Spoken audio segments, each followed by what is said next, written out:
जुन्या बँकिंग पद्धतीत जेव्हा संगणक आले तेव्हा नोकऱ्या गेल्या नाहीत, नोकरीचे स्वरूप बदलले। आज ग्राहकांची अपेक्षा वाढली आहे आणि भारतातले लोक जागतिक मानांकनानुसार काम करायला तयार नाहीत। जागतिक पातळीवर आपल्याला अनेक दबावांना सामोरे जावे लागत आहे। स्पर्धेत टिकून राहायचे असेल तर अद्ययावत राहणे गरजेचे आहे। खर्च व व्यवस्थापन लेखापाल फक्त अकाउंटंट नसून डिजिटल तंत्रज्ञान निपुण व्यावसायिक मार्गदर्शक असतो, असं मत मराठा चेंबर्स ऑफ कॉमर्सचे माजी अध्यक्ष दीपक करंदीकर यांनी व्यक्त केले आहे। The institute of cost accountant of India या देशातील अग्रगण्य संस्थेच्या पुणे विभागाच्या हिरक महोत्सवानिमित्त पश्चिम विभागीय औद्योगिक प्रतिनिधी अधिवेशनाचे उद्घाटन आयोजन कर्वेनगर येथील CMA भवन येथे करण्यात आले होते। यावेळी करंदीकर बोलत होते। माजी अध्यक्ष CMA doctor Dhananjay Joshi, institute of cost accountants of India Pune शाखा अध्यक्ष निलेश भास्कर केकान, केंद्रीय समिती सदस्य CMA Neeraj Joshi, western India regional council माजी अध्यक्ष CMA चैतन्य मोहरीर, माजी केंद्रीय समिती सदस्य CMA Sanjay Bhargave, institute of cost accountants of India Pune शाखा माजी अध्यक्ष CMA नागेश बागणे, पुणे शाखा सदस्य CMA विश्वनाथ जोशी यावेळी उपस्थित होते। कार्यक्रमात 60हून अधिक ज्येष्ठ CMA यांचा CMA अचिव्हर्स म्हणून गौरव करण्यात आला। महाराष्ट्रासह गोवा, गुजरात, मध्य प्रदेश, छत्तीसगड येथील 200हून अधिक प्रतिनिधी यावेळी उपस्थित होते। दीपक करंदीकर म्हणाले, AI ऑटोमेशन डेटा सायन्समुळे डिजिटल युगात CMAची भूमिका बदलली आहे। जो तंत्रज्ञानाचा स्वीकार करतो, डेटा विश्लेषण शिकतो, तो पुढे जातो, असंही ते म्हणाले। Banking norms that changed when computers walked in. People thought they would lose their jobs. They didn't. Only the profile of the job changed. That's what's happening with us in the industry. As I was telling my friends before we came up here, that we have a special process in engineering which is known as welding, which joins two metals, and that cannot be tested other than when you break it. So if you don't want to break it and still want to test it, that is what makes it a special process. Now, for a special process you require special skills, special people, special equipment, and it is becoming very pricey because the customer demands. And we in India do not want to work. We do not want to live up to the global standards. What changed? AI came in, automation came in, data science came in. We turned to robotics. The same man who was welding with his hands now welds with the help of a mechanical, mechatronics, electronics, all thrown in. And now he is running that robo which does the special process. So I was so enlightened to find that we are talking about data science and artificial intelligence. So I wrote out a few things that I wanted to say. The evolution of the CMA role in the digital first world, especially with the rise of AI and data science, is reshaping the profession in significant ways. I would like to address some of the key trends that roll out. But the CMA role is not just accounting. It's a digital savvy business leader. Those embracing technology and acquiring analytical capabilities will prosper. As we always say, that you keep up with the changing trends and you will always prosper. Otherwise, as we were discussing, you will perish and you will perish fast. Doctor Dhananjay Joshi म्हणाले, practice करणारे सदस्य आणि उद्योगातील सदस्य यांच्यात एक प्रकारची दरी आहे। प्रॅक्टिस करणाऱ्यांबद्दल आणि उद्योगात काम करणाऱ्यांबद्दल काही पूर्वग्रह आहेत।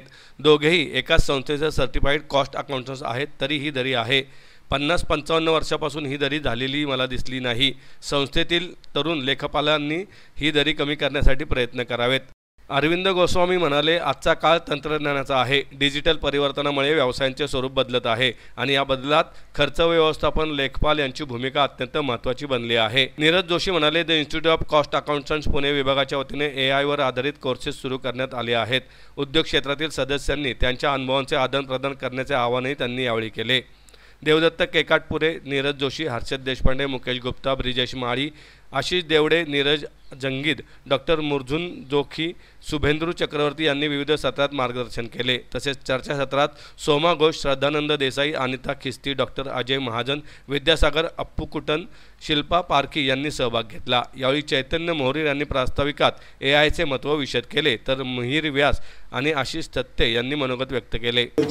मला सगळे आठवत नाही, पण त्याला एक बिझनेस प्रोसेस इंजिनिअरिंग, नंतर एक ISO 9000 अशी बरीच पार्ट्स आली आणि गेली।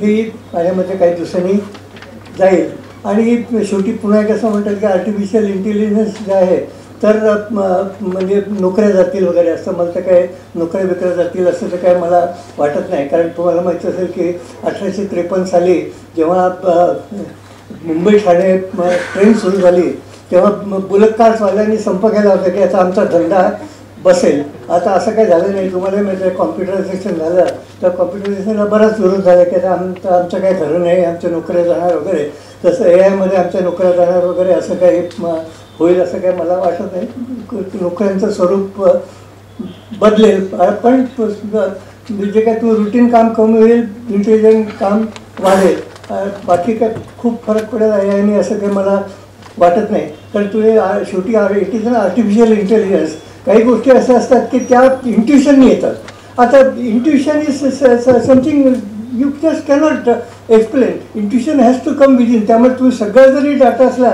आणि if your intuition tells something different then you should go by your intuition. अगदी मला एक जुनं उदाहरण आठवतं की शंतनुरावांना खूप लोकांनी सांगितलं की तुम्ही हॉरिझॉन्टल इंजिन करा, हॉरिझॉन्टल इंजिन करा। कोणी सगळं जेव्हा शंतनुराव म्हणाले की मी व्हर्टिकल इंजिन करेन तर सगळ्यांनी त्यांना मूर्खात काढलं, पण त्यांचं इंट्युशन सेट की नाही this is time for vertical engine.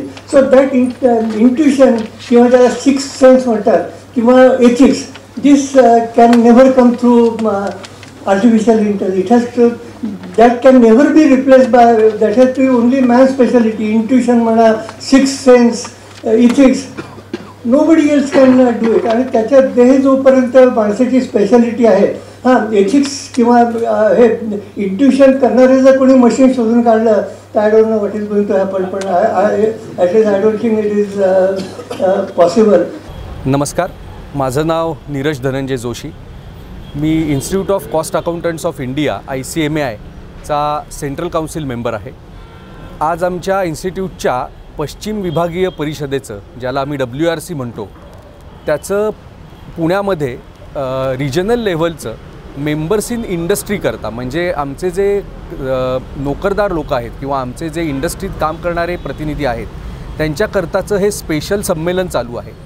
ह्याच्यात मेन फोकस आम्ही AI आणि डेटा सायन्स आणि त्याचा आता इंडस्ट्रीवर होणारा परिणाम, त्याचा लोकांच्या कामकाजावर होणारा परिणाम आणि त्याच्याकरता लोकांनी स्वतःला कसं अपडेट करायला पाहिजे नॉलेज, याविषयीची ही एक दिवसाची कार्यशाळाच आहे असं आपण म्हणू शकतो। त्याच अनुषंगाने आम्ही अजून एक फंक्शन इथे ठेवलेलं आहे। पुणे चॅप्टर, ज्या वास्तूत आत्ता आपण उभे आहोत, हे भारतातलं एक टॉपचं चॅप्टर आहे इन्स्टिट्यूटचं आणि ह्या पुणे चॅप्टरनी आपली 60 वर्ष पूर्ण केलेली आहेत। आणि त्या निमित्ताने उद्याला म्हणजे 11 मे रोजी पुण्यामध्ये एक मोठं फंक्शन आयोजित केलेलं आहे आम्ही, की पुणे चॅप्टरच्या 60 वर्षांचा प्रवास, त्यातल्या लोकांनी संपादित केलेलं यश।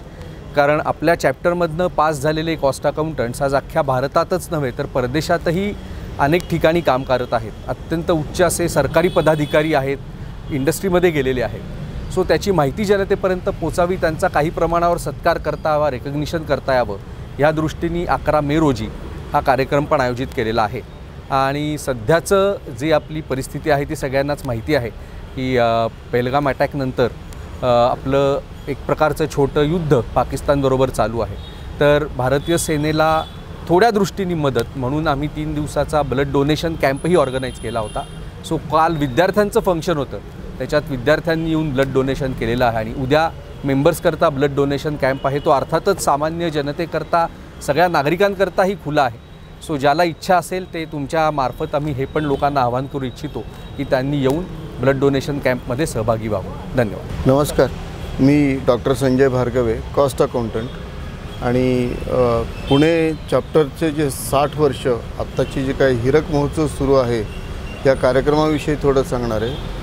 60 वर्षापूर्वी पुणे चॅप्टरची जेव्हा स्थापना झाली तेव्हा कॉस्ट अकाउंटिंग प्रोफेशन हे लोकांना माहिती नव्हतं. रादर कॉस्ट अकाउंटन्सी इन्स्टिट्यूटची जी स्थापना झाली ती दुसऱ्या महायुद्धाच्या वेळेस डिफेन्सचे कॉन्ट्रॅक्ट जे दिले जायचे त्याची कॉस्ट बरोबर आहे का, त्याचं प्राईस बरोबर आहे का हे ठरवण्यासाठी या संस्थेची स्थापना झाली आणि मग त्याचा व्याप गेल्या 60 वर्षात खूप वाढलेला आहे.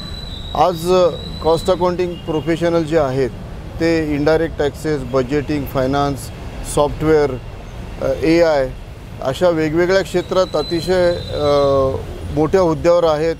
सरकारी अधिकाऱ्यांमध्ये सुद्धा कॉस्ट अकाउंटंटचं प्रमाण खूप आहे आणि या सगळ्या कॉस्ट अकाउंटिंग प्रोफेशनच्या वाटचालीत पुणे चॅप्टरचा सहभाग हा फार मोठा आहे. पुणे चॅप्टर गेल्या 30 वर्षात ज्यावेळेस संस्थेने बेस्ट चॅप्टर अवॉर्ड द्यायला सुरुवात केली तेव्हापासून सलग जवळजवळ 20 वेळा पुणे चॅप्टर हे सर्वोत्कृष्ट चॅप्टर किंवा बेस्ट चॅप्टर म्हणून गौरवलेलं आहे आणि पुणे चॅप्टर ह्या वेगवेगळ्या ॲक्टिव्हिटीज करण्यात कायमच अग्रेसर असते. काल विद्यार्थ्यांसाठी जो काय कार्यक्रम होता तो मोटिवेशनल होता की आपण आयुष्यात विजेता कसं व्हायचं, कसं यश मिळवायचं याबद्दल दिवसभराची कार्यशाळा होती. आज इंडस्ट्रीमध्ये ज्यांनी चांगलं काम केलेलं आहे कॉस्ट अकाउंटंटनी, जे उच्च पदावर पोचलेले आहेत वेगवेगळ्या क्षेत्रात, त्यांचा सत्कार आहे. आणि उद्या मेंबर्सचं जे काय सेलिब्रेशन आहे ते ह्या परिस्थितीत आपले आर्मीचे चीफ मेजर नरवणे सर आम्हाला मार्गदर्शन करणार आहे आणि त्यानंतर वेगवेगळ्या क्षेत्रातल्या व्यक्तींचा सत्कार पुणे चॅप्टरमधनं जे काय पुढे गेलेत, वेगवेगळ्या क्षेत्रात अग्रभागी राहिलेले आहेत त्या सगळ्यांचा सत्कार असा उद्याचा कार्यक्रम आहे. या पद्धतीने 3 दिवसाचा जो सोहळा आहे पुणे चॅप्टरचा हीरक महोत्सवाचा तो आम्ही साजरा करतो आहे. धन्यवाद.